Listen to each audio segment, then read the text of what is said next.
আসসালামু আলাইকুম, 22 রমজান সব্বাইকে মোবারক। তো এখন বাজে ভোর 3:30। সেহরি খাওয়ার জন্য উঠে পড়েছি।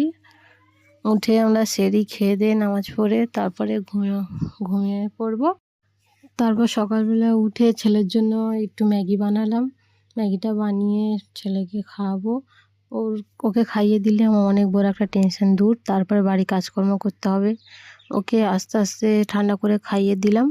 খাওয়ানোর পর তারপরে আমি উঠবো। উঠে খাইয়ে দাইয়ে নিয়ে তারপর একটু রেডি হয়ে আমি আর যাবো বারুইপুরে স্টেশনে। আমরা কিছু কেনাকাটা করব, করে ওখান থেকে আবার মল্লিকপুরে যাব।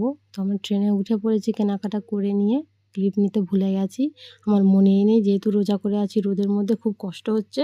তারপর থেকে ছেলেকে নিয়ে তো আমরা মল্লিকপুরে চলে এসে ব্যাংকে এসেছি। ব্যাংকে একটা দরকারি কাজ ছিল। ব্যাংকে প্রচণ্ড ভিড়, তাই জন্য বাইরে দাঁড়িয়ে